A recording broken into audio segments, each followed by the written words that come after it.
मेरा नाम राधिका है और मैं People's Union for Democratic Rights PUDR के साथ जुड़ी हुई हूँ। 16 से 19 दिसंबर, जैसे फरा बता रही हैं, 15 दिसंबर 2019 की रात को दिल्ली में हम सभी को मैसेजेस, वीडियोस, सोशल मीडिया के थ्रू अलर्ट्स आने शुरू हुए थे कि जामिया के कैंपस में और बाहर कैसे रिलेंटलेसली स्टूडेंट्स पर अटैक किया जा रहा speak है। more into the mic. Your voice is a bit low. Yeah. तो इन अलर्ट्स के चलते 16 दिसंबर की सुबह हमारी 6 लोग की fact finding team Jamia campus पहुंची थी और 16 से 19 दिसंबर तक हमने एक फैक्ट फाइंडिंग कंडक्ट करी थी, जिसकी रिपोर्ट अभी हमारे पास है, पीछे काउंटर पे भी अवेलेबल है, ब्लडी संडे के नाम से। और इस फैक्ट फाइंडिंग में जो हमने पाया उसकी रिपोर्ट मैं आपके सामने पेश करना चाहती हूँ। और इनफैक्ट मैं शुरुआत ही इस रिपोर्ट के कंक्लूजन से करना चाहती हूँ कि जो कुछ भी 13 और 15 दिसंबर 2019 को जामिया और आसपास के इलाकों में हुआ, जो पुलिस वायलेंस और पुलिस ब्रूटैलिटीज अनलीश करी गई लोगों पर, चाहे वो स्टूडेंट्स हों, स्टाफ हो, जामिया के गार्ड्स हैं, वर्कर्स हैं, आसपास के रेजिडेंट्स हैं, सबके ऊपर पुलिस ने unleashed unauthorized and excessive force. According to the police at the time, this kind of unauthorized and excessive force was unleashed to address the law and order problems that were emerging from the anti-CAA protests, right?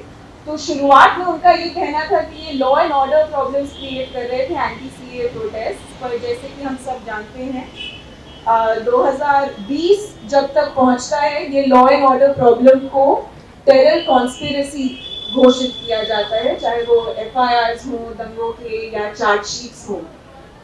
So all of these incidents that were happening in December come to be labeled as a terror conspiracy as time goes by, right? But what we have found is कि 12 दिसंबर 2019 को CAA president sign करता है, उसी शाम को जामिया के बाहर rallies, स्लोगनियरिंग, protest शुरू होते हैं। इसको देखकर 13 दिसंबर से there were very clear actions taken by the police to quell these emerging anti-CAA protests. And our fact-finding report actually clearly states that the kind of violence that was unleashed was not to control the law and order challenges, but was intended to maim, terrorize and inflict maximum harm on the people in Jamia and neighboring areas, right? And this is evident from the nature of deployment that was witnessed in the area starting from 13th December onwards. कि 13 दिसंबर को तो barricades खड़े किए गए थे और police की संख्या जो है डिप्लॉयमेंट वहाँ पे बढ़ा दी गई थी, पर 15 दिसंबर पहुँचते पहुँचते साउथ ईस्ट दिल्ली और साउथ दिल्ली के आसपास के जितने भी पुलिस थाने थे, उन सब की फोर्सेस को जामिया के आसपास तैनात किया गया था। साथ ही साथ रैपिड एक्शन फोर्स को तैनात किया गया था और CRPF के भी कुछ लोग वहाँ पे मौजूद थे। तो the nature of deployment, the indiscriminate use of lathis, of tear gas, of stun grenades, and on 15th December even bullets were fired on people on Mathura Road. 2 people reported bullet injuries, whereas a number of others showed up in hospitals with wounds that are common to the use of rubber bullets, right? So the nature of weapons that were used, the kind of injuries that people suffered, which were, fractures, very serious fractures, and attacks on the head, on the face, and the torso, right, which indicate the intention or the motive with which force was used against students and other protesters, which was not to really control the crowd in any way, but actually to punish and to terrorize. And of course, the modus operandi of what happened in, between 13th, 14th, and 15th December, which is, not only attacks on the protests, on the rallies, and on the marches that were being taken out around the Jamia campus, but of course, as our eyewitnesses will perhaps testify in, far better detail than I can.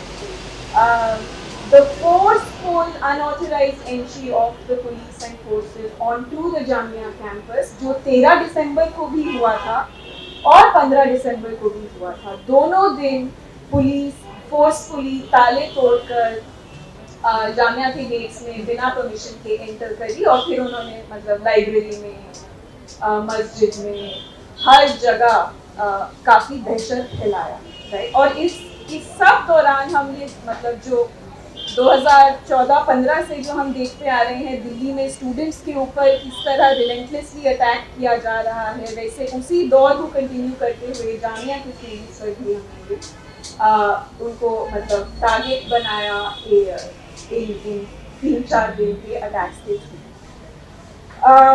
और जो जामिया में हुआ वो सिर्फ जामिया में, अब जो जिस तरह के अटेम्प्ट्स थे to quell the anti CAA protests were evident not just in Jamia but across the country, right? Because even, when starting from 6th December onwards, but of course escalating far more after the CAA is enacted on 12th December, we see a series of curfews, internet shutdowns, barricades, attacks on protests and rallies across the country, in several states, which there is a list of these incidents of internet shutdowns and all of these kinds of attacks in our report, which I encourage you to please go through.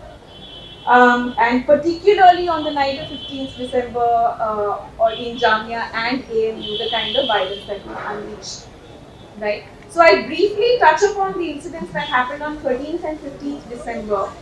Followed by the same pattern of violence and impunity against anti-CAA protests in Delhi, going all the way up to 23rd December.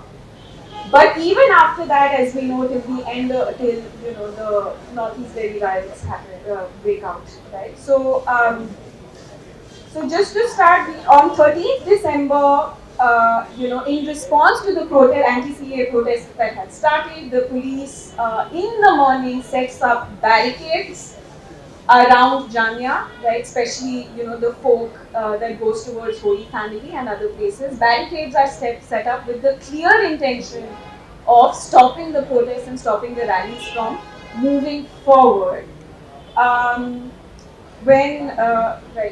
So because people had assembled in large numbers, thousands and thousands of numbers, the barricades were on their own unable to hold back the crowd, because of which then the police, to hold them back, to hold the people back from marching to Parliament, not to Parliament, just to march in the vicinity, they unleash lathi charge, tear gassing, and firing, right, which leads to a stampede.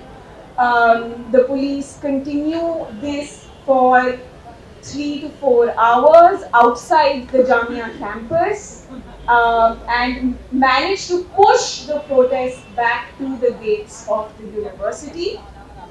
But even after pushing them back to the gates of the university, the police and the paramilitary forces do not stop there. They instead barge into the gates of the campus, and unleash, tear gassing in enclosed spaces, indiscriminate lathi charge, communal slurs, which goes on from about 6 o'clock to 9 o'clock of that evening. उसके बाद भी इनकी ये प्रक्रिया खत्म नहीं होती है, क्योंकि कैंपस से और आसपास के एरिया से करीब 51 लोगों को डिटेन किया जाता है, जैसा फराह ने बताया। कुछ लोग कालकाजी थाने में, कुछ लोग न्यू फ्रेंड्स कॉलोनी थाने में। Despite being severely injured, people who were detained were denied legal aid. They were denied medical aid until the early hours of the next morning. The hundreds of students and protesters who were injured because of the police violence on campus were pursued by the forces to the hospitals also, where for the longest time they tried to stop them from getting medical aid, right? And this series of violence, right, of barricading anti-CA protests, unleashing lathi charges, tear gassing, wide detentions, denial of medical aid, denial of legal aid, in many cases custodial violence also, continues in Delhi up till 23rd of December, when there were a series of other anti-CA protests that broke out in Seelampur, Simapuri, Jafrabad, Delhi Gate, DU, Delhi University, and other parts of the city. More than 1,500 people were detained in this period of 1 week. I'll just take another 2 minutes to wrap up. I know I'm running Radhika, yeah, out. little short. Right? I'll give you one more minute, Yeah. please. Just 1 minute, please. But we see that these kinds of attacks on the anti-CA protests, of course, continue once Shaheen Bagh sits. You know, you have Amit Shah's election campaign and numerous petitions in the Supreme Court trying to get these kinds of sitting protests vacated. We have vigilante attacks on these anti-CA protests, which of course eventually, as we all know, culminate in the Northeast Delhi riots, where not only was the entire area terrorized, with loss of life of over 60 people, but the protest sites were specifically burned, targeted, and protesters, speakers at protests, organizers, students from Jamia arrested en masse under FIRs, including FIR 59, which is the under UAP, right? In the aftermath of the Jamia violence, final point, right?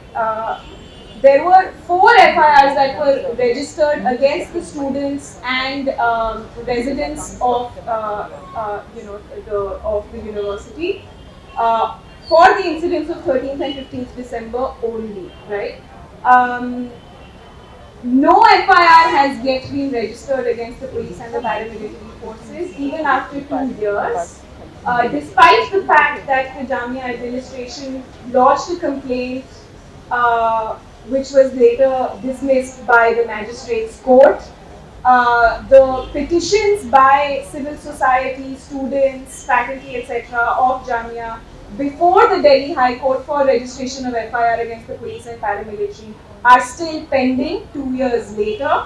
And we know that in June last year, the NHRC, in fact, put the onus of the violence on the Jamia students by sort of exculpating the police from all the violence that they unleashed. Radhika, So at the end of it, we know that, while we're still waiting for justice on our side, the students at Jamia and white Muslims and civil society continue to wrestle with terror allegations, rioting allegations, and so on and so forth. Thank you so much, Radhika, for that very, very detailed account, and for once again establishing कि fact finding की अहमियत क्या है. और मैं ये मौका लूँगी. I want to draw your attention.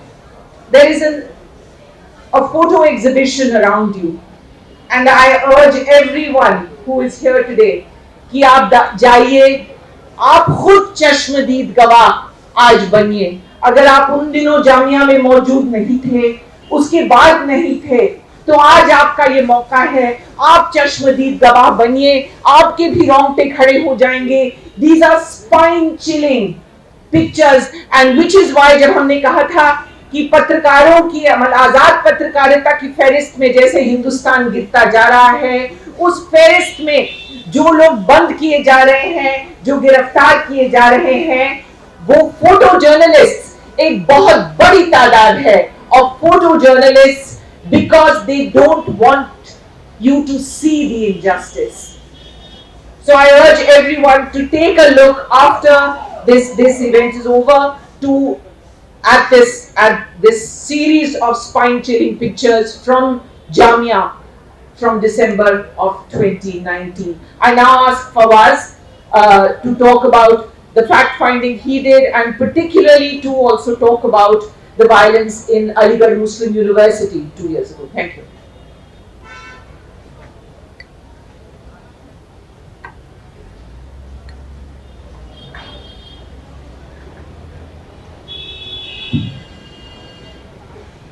Shukriya, Assalamu alaikum, and thank you everyone for gathering here today.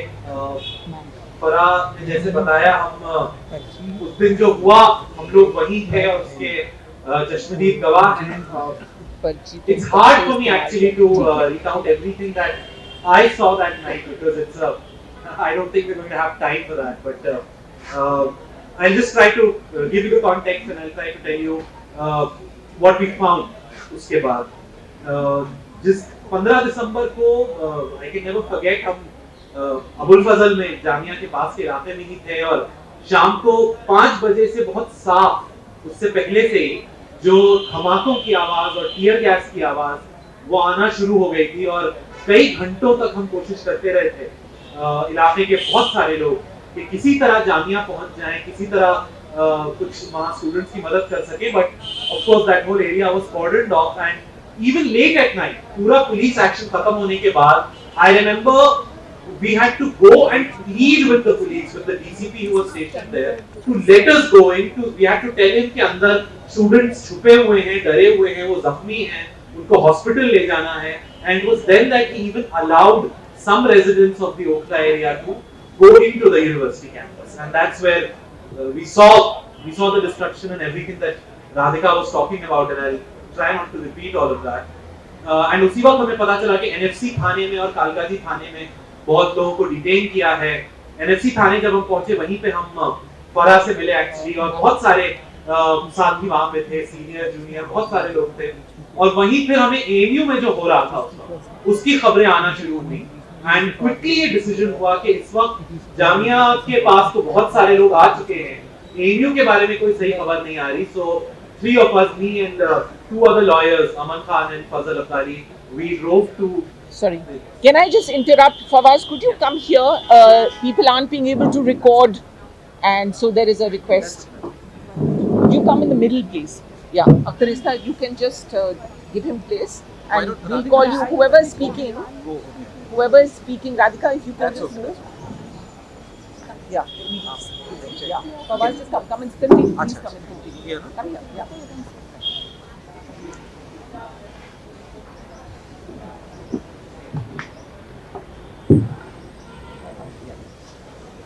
Anyway, sorry for that. So anyway, उस वक्त ये फैसला हुआ बहुत क्विकली कि अलीगढ़ जाना जरूरी है, and 3 of us drove off to the campus.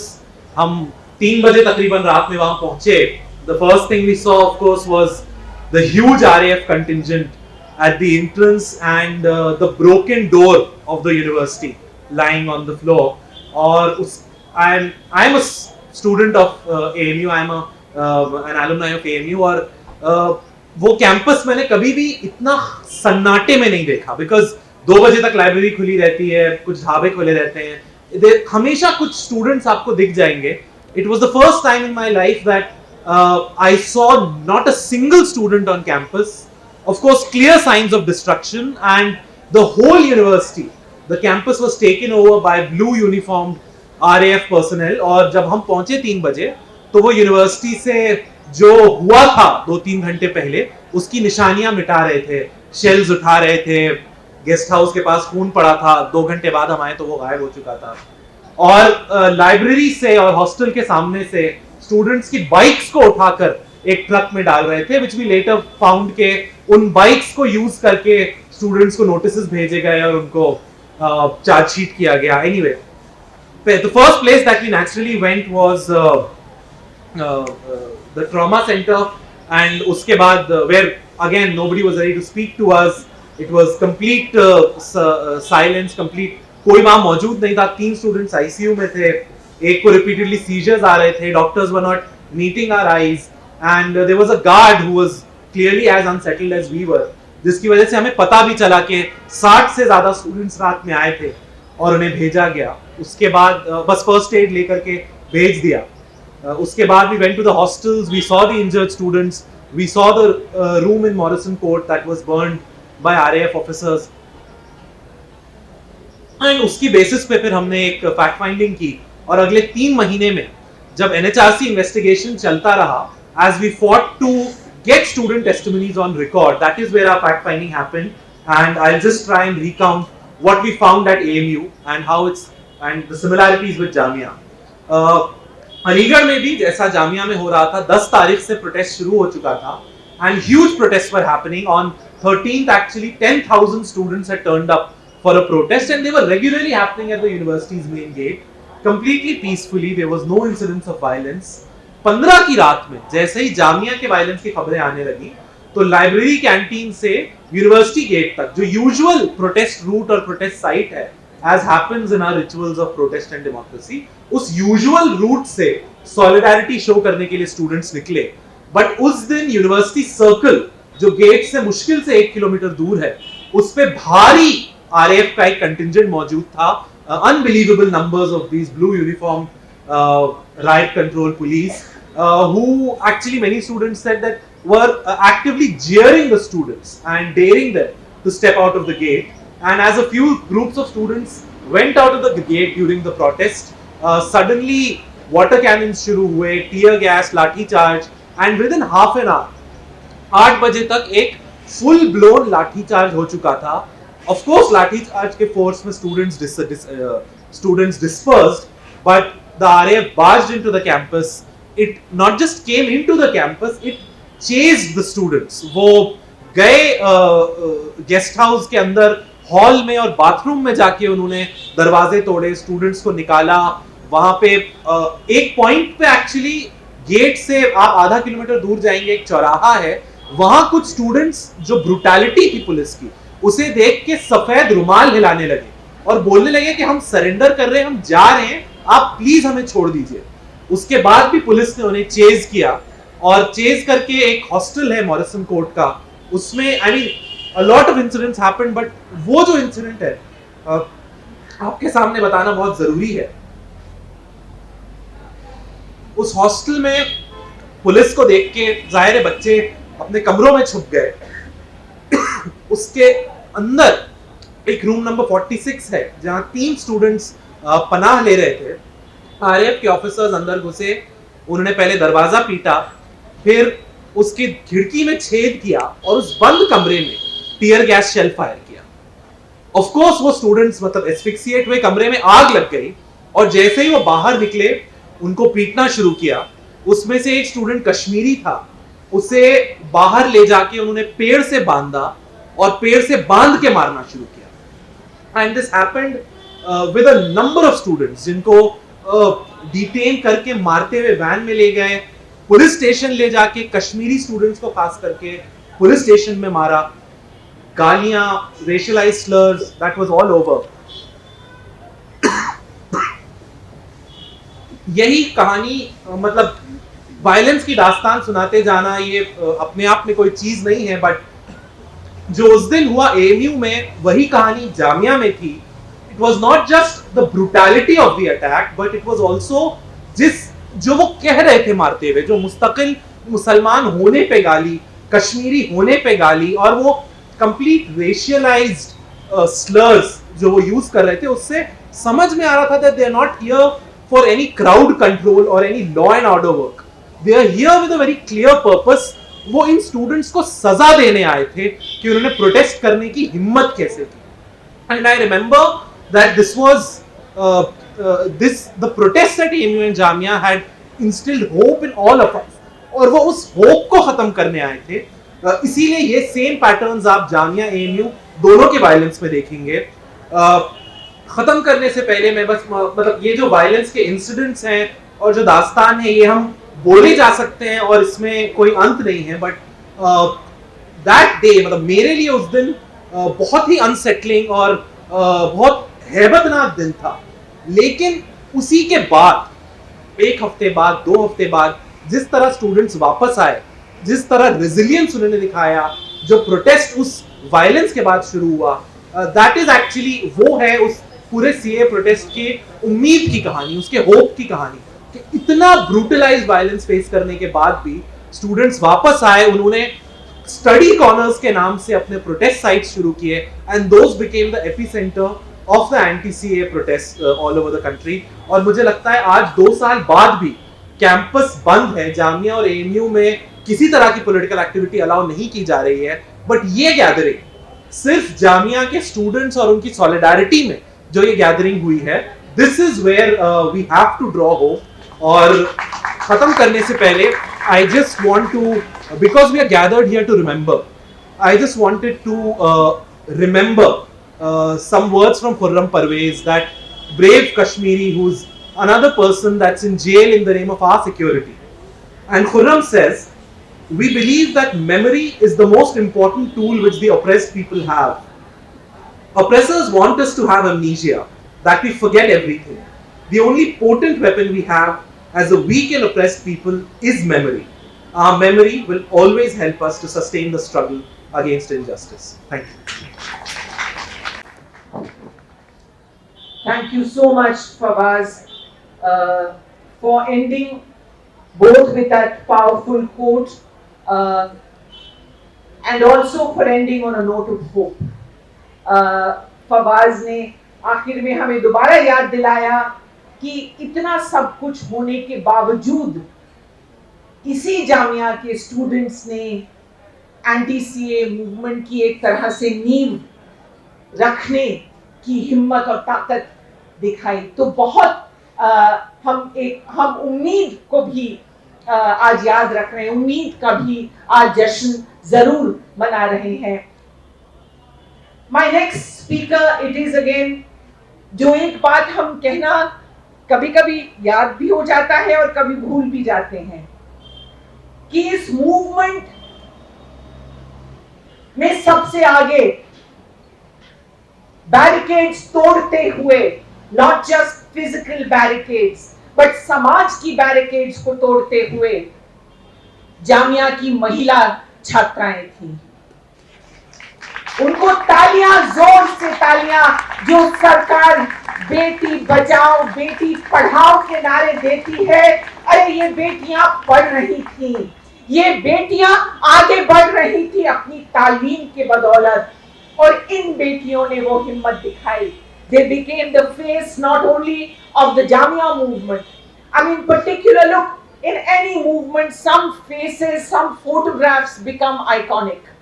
ये मजबूरी भी है, सच्चाई भी है। तो आयशा रन्ना, लदीदा फरजाना, चंदा यादव, इन 3 की तस्वीरें बहुत उजागर की गई और वो एक बहुत आइकॉनिक तस्वीर है। उसके साथ बहुत सी छात्राएं, अख्तरिस्ता अंसारी और अनुष्का झा, ये लोग फ्रंट लाइंस में थी। These are the women that I am so proud to share a stage with and to salute and to say more power to you. I want really more power to you people. अब मैं अख्तरिस्ता अंसारी से गुजारिश करूंगी कि वो अपनी बात रखें, उन दिनों, उन रातों की भी बात, और ये 2 साल का, पिछले 2 साल याद भुलाने की जो साजिश है, भुलवाने की जो साजिश है, उसके खिलाफ खड़े होना, और आज कैसे महसूस करती हैं Akhtarista Ansari? Thank you so much ma'am. बहुत खुशी हो रही है सारे लोगों को देखकर। 2 साल हो गए हैं 15 दिसंबर को, और आज हम सब एक मंच पे, एक प्लेटफॉर्म पे एक साथ फिर से आकर खड़े हैं और इस पूरे आंदोलन को फिर से मजबूत कर रहे हैं। And I'm also very happy to see my friends from Jamia, my comrades from Jamia, जो आज यहाँ पे आए हुए हैं। 15 दिसंबर की हम बात करें तो वो शायद एक मिक्स्ड मेमोरीज था हम सारे स्टूडेंट्स के लिए, जामिया के स्टूडेंट्स के लिए। जिस तरीके से हम लोगों ने विटनेस किया पुलिस ब्रुटैलिटी, हम लोग सीए और एनआरसी के खिलाफ सड़कों पर उतरे थे, लेकिन जिस तरीके से पुलिस ने हम पर अटैक किया, हमारे कैंपस में घुसकर, हमारे रीडिंग हॉल्स में घुसकर जिस ब्रुटैलिटी के साथ हमको मारा गया, कैंपस के अंदर जो मस्जिद है वहां पे घुसकर जिस तरीके से जो स्टूडेंट्स नमाज पढ़ रहे थे वहां पे उनको मारा गया, उनको गालियां दी गई, उनको ये बोला गया कि तुम पाकिस्तानी हो, तुम जिहादी हो और तुम्हारा कोई हक नहीं बनता कि तुम इस देश में प्रोटेस्ट करो। शायद आजाद भारत में हमने पहली बार ये देखा था कि किस तरीके से स्टूडेंट्स को यूनिवर्सिटी के अंदर घुसकर क्रिमिनल्स की तरह मारा गया, और जिसने मारा वो दिल्ली पुलिस थी जो यूनिफॉर्म पहन के जो टेररिस्ट का काम कर रही थी कैंपस के अंदर घुसकर। ये बात समझने की जरूरत है कि कैंपसेस में बहुत सारे कैंपसेस में प्रोटेस्ट होते हैं, जेडीयू में प्रोटेस्ट होते हैं, डीयू में प्रोटेस्ट होते हैं, लेकिन एक डिफरेंस ये हो जाता है कि वहां पे हम इस तरीके का ब्रुटैलिटी नहीं देखते हैं। जो वायलेंस हुआ था जामिया के अंदर, वो समझने की जरूरत है कि वो बस इसीलिए नहीं हुआ था कि हम वहां पे प्रोटेस्ट कर रहे थे, वो इसीलिए भी हो रहा था कि यहाँ पे जो मुस्लिम स्टूडेंट्स है वो कैसे प्रोटेस्ट कर सकते हैं इस देश में, यहाँ के जो मुस्लिम महिलाएं हैं वो कैसे आवाज उठा सकती है इस ऐसे सरकार के खिलाफ जो एंटी मुस्लिम है, जो इस्लामोफोबिक है, जो फासिस्ट है, जो हम मुसलमानों को मार देना चाहता है। 15 दिसंबर को जो हुआ वो मैं कहना चाहती हूँ कि जामिया के जो भी स्टूडेंट्स थे उस दिन कैंपसेस के अंदर या प्रोटेस्ट में जो पार्ट थे वो विक्टिम्स नहीं थे, दे वर फाइटर्स, और वो अभी तक लड़ रहे हैं। हमारे साथ यहाँ पे सफूरा है, आसिफ तन्हा है, जो जेल में बहुत महीनों से बंद थे, लेकिन वो हम सबके साथ यहाँ पे मौजूद है और वो ये मैसेज दे रहे हैं कि आप हमारी आवाज को नहीं दबा सकते हैं। अगर आपको लगता है कि आप यूएपीए लगाकर, आप सेडिशन लगाकर, आप फर्जी केसों में हमें बंद कर देंगे, लेकिन हम चुप नहीं रहेंगे। पॉलिटिकल प्रिजनर्स की हम बात करते तो बहुत दफा हम लोग मिरान हैदर को भूल जाते हैं जो जामिया के पीएचडी स्कॉलर है, हम शिफाउर रहमान को भूल जाते हैं जो जामिया के एलुमनाई हैं, लेकिन बहुत जरूरी है ऐसे वक्त में उन लोगों को याद करना जो हमारे लिए, जो इस देश को बचाने के लिए जो लड़ाई लड़ रहे थे, उसको लड़ते हुए वो आज जेलों में बंद है। बहुत जरूरी है आज शर्जिल इमाम को याद करना जो उस चक्का जाम की बात कर रहा था, जिसके वजह से आज किसान आंदोलन ने उसी मॉडल पे प्रोटेस्ट किया और जो सरकार है वो झुकने पे मजबूर हो गई। बहुत जरूरी है आज उमर खालिद को याद करना जो गांधी की बात करते थे, जो कॉन्स्टिट्यूशन को हाथ में लेकर वो जंतर मंतर पे प्रोटेस्ट करते थे और आज वो जेलों के अंदर बंद है। मैं स्टेज से उन महिलाओं को सलाम करती हूँ, शाहीन बाग की दादियों को सलाम करती हूँ जो प्रोटेस्ट 15 को जो अटैक हुआ था उसके अगले ही दिन वो वहां पे बैठ गई और उन्होंने ये बोला कि जब तक ये कानून वापस नहीं होगा हम नहीं उठेंगे। और जिस तरीके से हमने देखा कि जामिया में बस 15 को अटैक नहीं हुआ, 13 दिसंबर को भी वही सेम पैटर्न में अटैक हुआ था। भले पुलिस कैंपस के अंदर नहीं घुसी थी, लेकिन कैंपसेस के बाहर से जो स्टूडेंट्स कैंपस के अंदर थे, जो क्लासेस कर रहे थे, उनके ऊपर टीयर गैस, स्टन ग्रेनेड फेंका गया। जो स्टूडेंट्स थे उनको उस दिन भी डिटेन किया गया था, उस दिन भी काफी ब्रुटैलिटी के साथ मारपीट हुई थी स्टूडेंट्स पे। और उसके बाद फिर हमने देखा जो लास्ट ईयर पैंडेमिक हुआ उसके बाद भी ये जो अटैक था ये नहीं रुका। पूरे पैंडेमिक में जो लॉकडाउन चल रहा था उस दौरान जामिया के जितने भी स्टूडेंट्स थे जो एक्टिव थे प्रोटेस्ट में, उनको रोज कम से कम 2-4 स्टूडेंट्स को बुलाया जाता था, क्राइम ब्रांच उनको बुलाती थी और उनको इंटिमिडेट करती थी। यहाँ पे शायद ही कोई ऐसा स्टूडेंट रहा होगा जिनको क्राइम ब्रांच ने नहीं बुलाया होगा और इंटिमिडेट नहीं किया होगा। लेकिन मैं ये बात कहना चाहती हूँ कि ये जो संघर्ष है ये रुका नहीं है। और ये तब तक चलता रहेगा जब तक हमारे जो दोस्त, हमारे जो कॉमरेड्स जो जेल में हैं अभी, वो बाहर नहीं आ जाते हैं, जब तक ये सीए एनआरसी जो कानून है ये वापस नहीं हो जाता है, और जब तक ये फासिस्ट सरकार इस देश से वापस नहीं चली जाती है, हम तब तक लड़ते रहेंगे। शुक्रिया। इनकलाब जिंदाबाद।